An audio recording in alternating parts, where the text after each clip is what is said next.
ओम नमो भगवते वासुदेवाय नमः।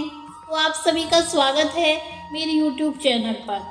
पिछले अध्याय में हमने जाना कि इंद्रादि देवता जलंधर की खोज से भयभीत होकर के भगवान श्री हरि के पास जाते हैं और उनसे अपनी रक्षा के लिए भगवान श्री हरि की स्तुति करते हैं और भगवान विष्णु उनकी स्तुति से प्रभावित होकर उनके दीन वचनों को सुनकर के युद्ध में जाते हैं। तो आज के अध्याय में हम जानेंगे जलंधर और भगवान विष्णु के बीच में हुए युद्ध का वर्णन। तो आइए अब हम शुरू करते हैं कार्तिक मास महात्म्य के 13वें अध्याय को।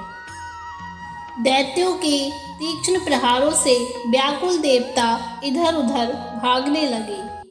इंद्र आदि को इस प्रकार भयभीत देखकर गरुड़ पर चढ़े भगवान युद्ध में आगे बढ़े। उन्होंने अपना सारंग नामक धनुष उठाकर बड़े जोर से टंकार किया, जिससे त्रिलोक गूंज उठा। पल मात्र में ही भगवान विष्णु ने हजारों दैत्यों के सिर काट गिराए। यह देखकर जलंधर के क्रोध की सीमा न रही। फिर तो भगवान विष्णु और जलंधर का महान संग्राम हुआ। बाणों से आकाश भर गया। लोग आश्चर्य करने लगे।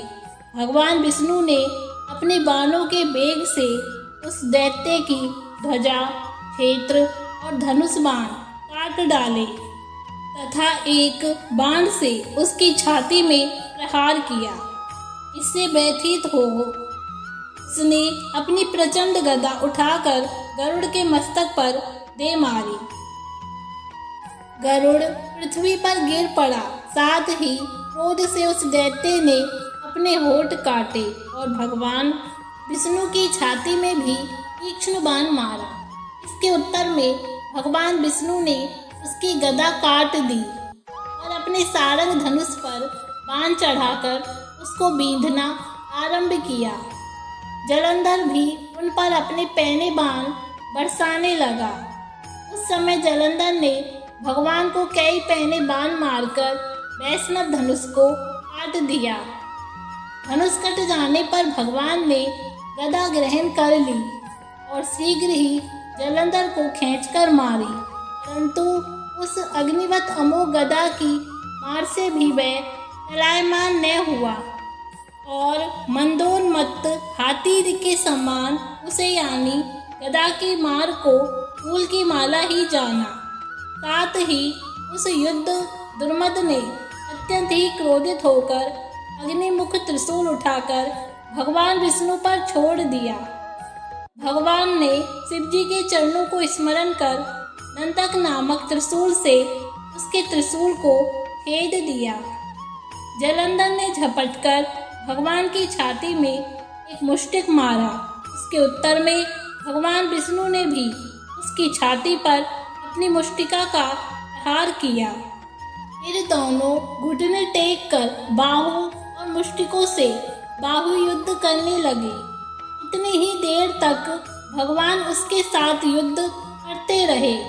जब वह कुछ भ्रमित से हो गए तब सर्वश्रेष्ठ मायावी से भगवान उस दैत्य से मेघवाणी में बोले, हे रण दुर्मद दैत्य श्रेष्ठ, धन्य है जो इस महायुद्ध में इतने बड़े बड़े आयुधों से भी भयभीत न हुआ। तेरी सिद्ध से मैं बड़ा खुश हूँ। तू जो चाहे वर मांग, मैं ऐदे वस्तु भी आज तुझे दे दूंगा। मायावी भगवान विष्णु की ऐसी वाणी सुनकर जलंधर ने कहा, हे भावुक, यदि आप मुझ पर खुश हैं तो यह वर दीजिए कि आप मेरी बहन के साथ तथा अपने सारे कुटुंबियों सहित मेरे घर निवास करें। नारद जी कहते हैं, उसके ऐसे वचन सुनकर भगवान को खेद तो हुआ, किंतु उसी क्षण उन देवेश ने तथास्तु कह दिया। अब भगवान विष्णु सब देवताओं के साथ जलंधरपुर में जाकर निवास करने लगे। जलंधर अपनी बहन लक्ष्मी और देवताओं सहित भगवान को वहां पाकर बड़ा प्रसन्न हुआ।